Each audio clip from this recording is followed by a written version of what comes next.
Welcome to Mysteries of Superstition Mountain. I'm Larry Hedrick, where we bring the past into the present for our future viewers.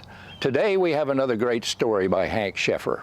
Well, you've seen the title page for this video, and you're probably wondering, what the heck is Wittkesara? And once you get past that, you're wondering, and what does that have to do with anything that we're going to talk about?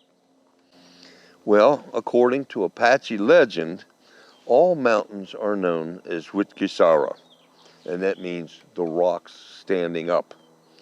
It is said that all mountains, not just the Superstition Mountains, are a sort of purgatory that all Apaches must pass through at one time or another. That seemed fitting for this story, as we're going to talk about another hapless adventurer out there looking for treasure. And he almost meets his demise the same as so many others have. He's a fella that came over here. He's an older fella, and he maintained that he knew exactly where the lost Dutchman mine was. And I can't tell you how many times I've heard people say that.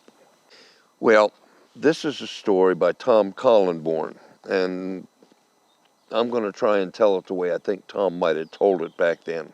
So here goes. During the first half of the 20th century, Apache Junction, and more correctly, the Superstition Mountains over here in Arizona, was a pretty busy place.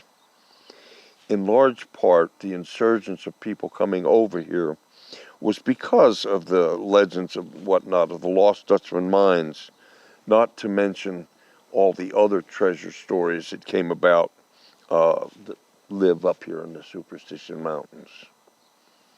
People came from all over the planet with the hopes of becoming rich, and it was usually beyond any dream that they could ever possibly have, that they were going to find out here. As soon as they got in the mountain, they're going to find this treasure.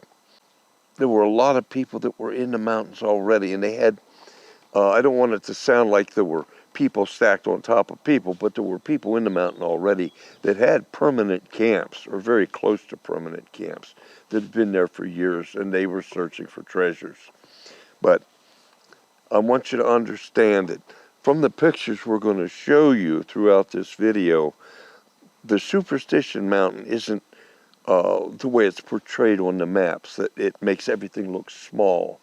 The vastness of this mountain is a good place for anybody to get lost if they don't know what they're doing. We have a saying over here that it's really not all that bad. If you get into a canyon, just keep walking, and eventually you'll get out. But it's big. It's a big place to be, and you can get lost if you don't know what you're doing. Now, on Saturday, January 19th, 1946, a New York Magazine writer by the name of Meyer Schubitz showed up at Doc Nation's camp, which was up on the mountain over near Peralta Canyon area.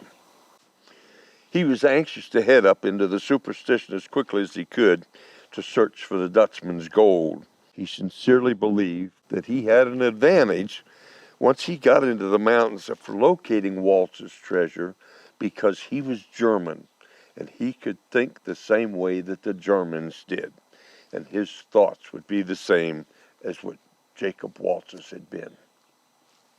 Take that for what it's worth.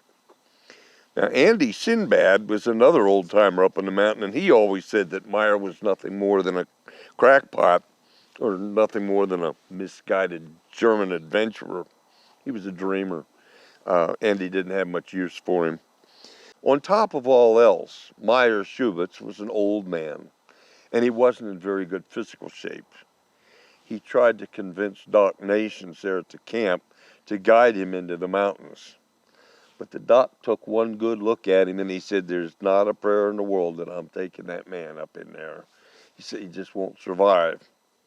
However, Doc Nations had a friend who was close by, and he said that he would take the old man in. The fellow's name was James Watkins, and he agreed that he would be Meyer's guide getting into the mountain. Now, that area had a couple of permanent camps where Nations was. One was Old Man Pierce's camp in Needle Canyon. Another was Chuck Eiler's Caballo Camp in East Boulder Canyon. Watkins figured if Schubitz got himself into any kind of a jackpot, that there were people out there that could probably help him get out of it. And that was his reasoning for taking the man in. Schubitz and Watkins left the camp early the following day on January 20th. That was a Sunday. They made their first camp about 1.5 miles north of Weaver's Needle in East Boulder Canyon, above Chuck Oller's camp. As I said, Schubitz was in a hurry to find what the Dutchman had left behind. But crazy as it might sound, the next day, somewhere north of Weaver's Needle, Schubitz threw all caution to the wind. He told his guide, James Watkins, to return to camp. He said he had no longer any need for his services. But Watkins told him that it would prove to be a fool's game for someone who knew so little about the mountain. Nevertheless, Schubitz insisted, and Watkins was forced to go back to Nation's camp. It didn't take long before Watkins became concerned about the old man. And the more he thought about it, the more he decided he ought to go and look for him. He searched for a half a day or so and couldn't find any signs of him at all. And he decided to walk back to Doc's camp and tell him what he had found. From there, they contacted Sheriff Jimmy Herron. Now, the sheriff quickly organized a posse of searchers. He brought them out to Nation's camp. At this point, they put out a diligent search for the man, and they didn't find anything. Well, by this time, Meyer Schubitz had been missing for 2 days in the rugged backcountry of the Superstition Mountains.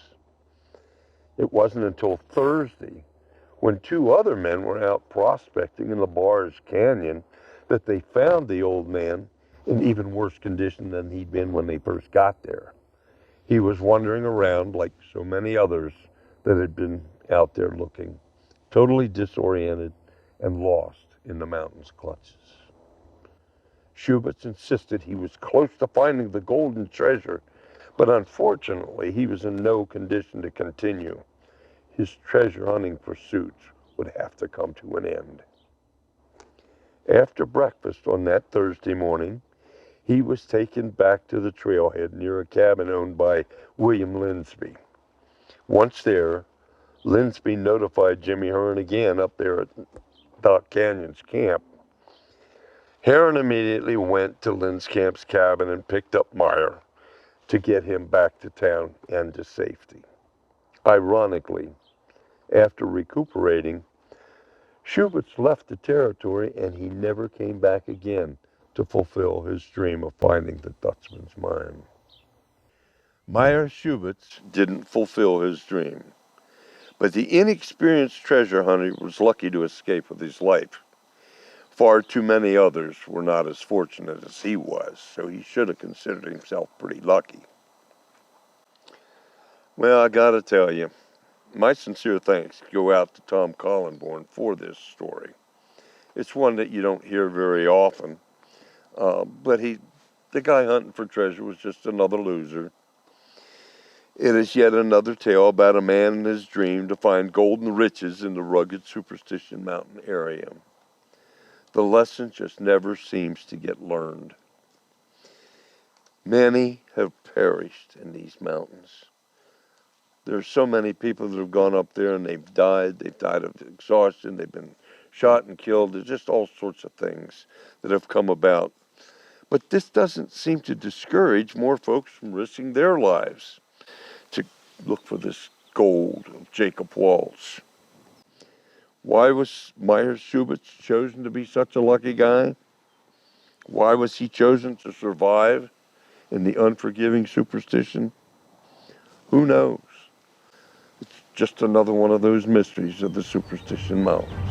Thank you for watching this episode of Mysteries of the Superstition Mountains.